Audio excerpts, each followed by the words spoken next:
মালতী, কালকে দিওয়ালি, অনুষ্ঠানে কোনো কমতি যেন না হয়। বাড়ির প্রত্যেকটা কোনায় যেন প্রদীপ জ্বলে, ঠিক আছে?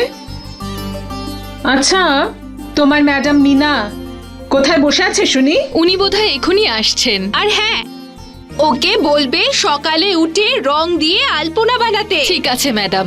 কি জানো তো, মা লক্ষ্মী খুব খুশি হন আলপনা দিলে। হ্যাঁ,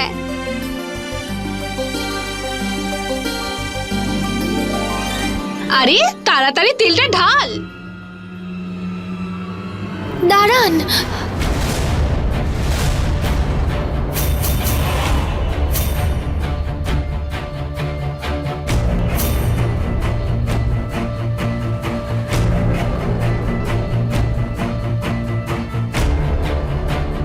এই মেয়ে, তুই কে রে? মামি, ও হলো রাগিনী, যাকে আমি আনতে গেছিলাম।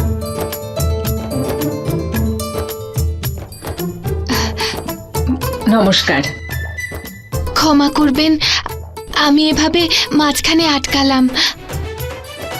কিন্তু কি বলুন তো, প্রদীপগুলোকে যদি সারা রাত জলে ভিজিয়ে রেখে পরের দিন শুকিয়ে তারপরে তেল ঢেলে জ্বালানো যায়, তাহলে প্রদীপ অনেকক্ষণ ধরে জ্বলে আর তেলটাও কম লাগে। এটা আসলে আমার মা বলে। নাও বোঝো কাণ্ড। রাগিনী তো এসেই সংসারের খরচা কমিয়ে দিল।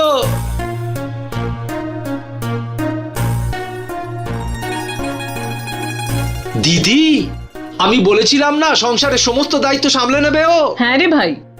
আচ্ছা রাগিনী, তুমি বাড়ির কাজ পারো তো? হ্যাঁ, সব পারি। ছাগল চড়ানো, গরুর দুধ বের করা, সারা বাড়ি গোবর দিয়ে লেপা, উনুন জ্বালানো, তারপরে আমি তো ট্র্যাক্টরও চালাতে পারি। এটা গ্রাম নয়, এটা শহর। এখানকার রীতি রেওয়াজ একদম আলাদা। তুমি বাড়ির কাজ পারো, যেমন খাবার বানানো, ঝাড়পোছ করা, ঘর পরিষ্কার করা? আমি একটা কথা বলবো মাসি।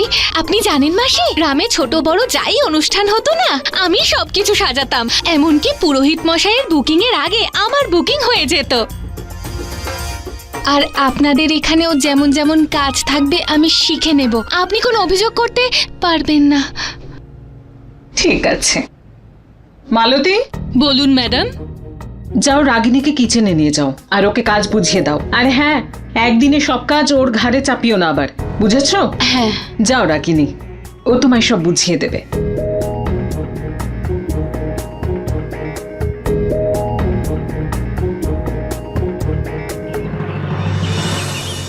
যদি নাগপুষ্পকে নাগ নাগিন ছাড়া অন্য কেউ হাত দেয়, তাহলে সেটা শুকিয়ে যায়।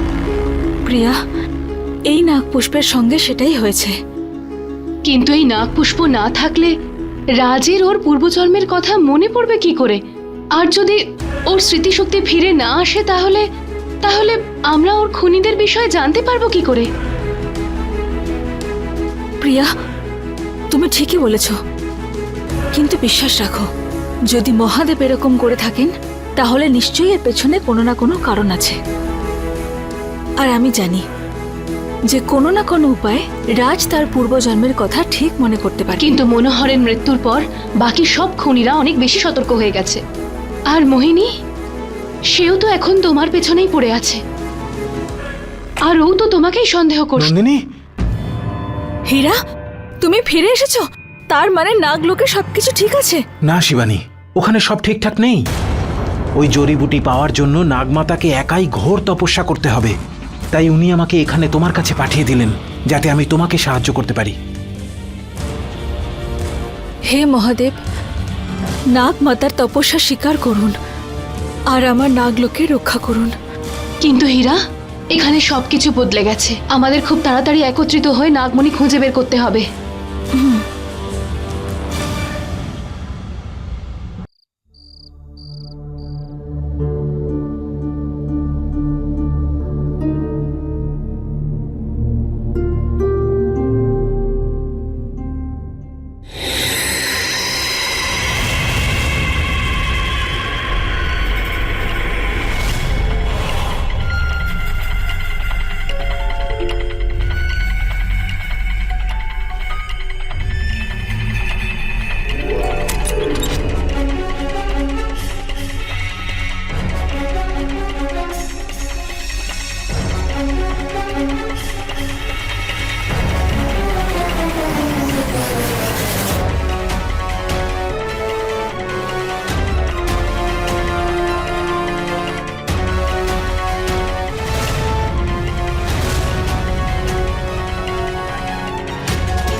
হে ভগবান, এই জন্তুটা আজ আমার পিছুই ছাড়ছে না।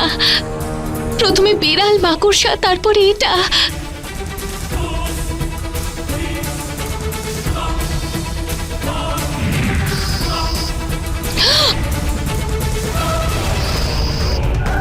বেজি,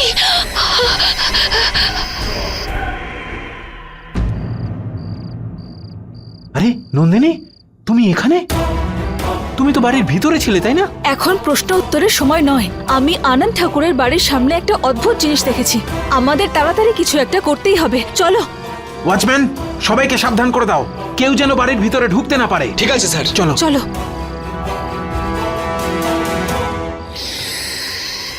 ওই দেখো বেজি, আমাদের সাপেদের শত্রু। কিন্তু শিবানী, তোমার এটা মনে হচ্ছে না যে কেউ এই বাড়িকে রক্ষা করার জন্য বেজিটাকে এখানে ছেড়ে রেখেছে? আমার তো এটাকে মোহিনীর কোনো চাল মনে হচ্ছে। তুমি ঠিকই বলেছো হীরা। যদি এই বেজি আমাদের মধ্যে কাউকে দেখে নেয়, তাহলে আমাদের সব প্ল্যান শেষ হয়ে যাবে।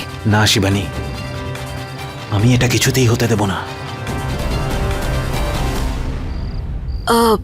হীরা, আমার কাছে এর একটা উপায় আছে। সাপ আর বেজির যুদ্ধে সবসময় বেজিই জেতে। তাই আমি একা লড়তে পারবো না। কিন্তু হ্যাঁ, যদি দুটো সাপ মিলে একটা বেজিকে আক্রমণ করে, তাহলে আমরা ওকে মারতে পারবো। উপায়টা তো ভালোই ভেবেছো তুমি, কিন্তু করব কি করে? তুমি ওদিকে ওই বেজির কাছে যাও আর ওকে নিজের দিকে আকর্ষণ করো। আর আমি পেছন থেকে এসে ওর উপর আক্রমণ করব আর তোমাকে বাঁচিয়ে নেব। এতে ও মরেও যাবে আর আমরাও বেঁচে যাব। কিন্তু হীরা, তুমি আমাকে বিশ্বাস করো তো? নিজের থেকে বেশি তোমায় বিশ্বাস করি নন্দিনী। ওম নমঃ শিবায়।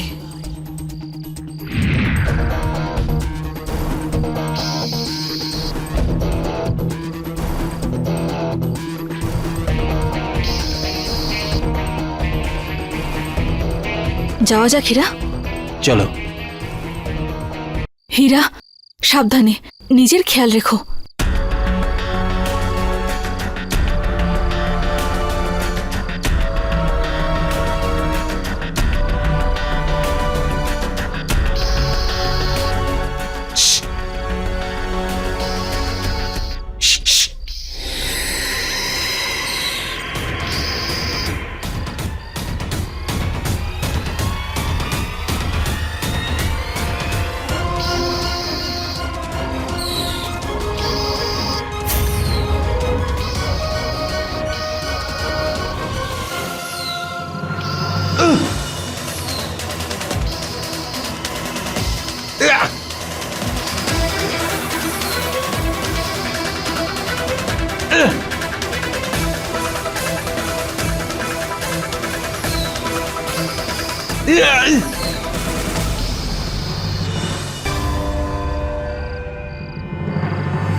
শোনো, আমি মা কালীর মন্দিরে যাচ্ছি।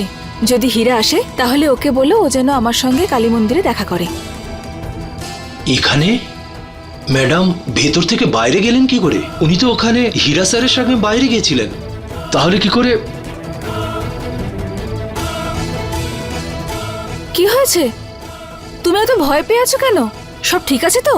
ম্যাডাম, এক্ষুনি কিছুক্ষণ আগে তো আপনি হীরা স্যারের সাথে আনন্দ ঠাকুরের বাড়িতে গিয়েছিলেন,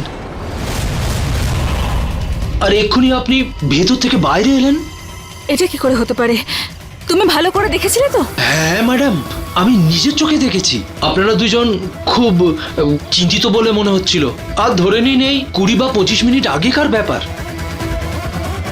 তার মানে কেউ আমার রূপ নিয়ে হীরাকে আনন্দ ঠাকুরের বাড়িতে নিয়ে গেছে। হীরার প্রাণ সংকটে। হীরা!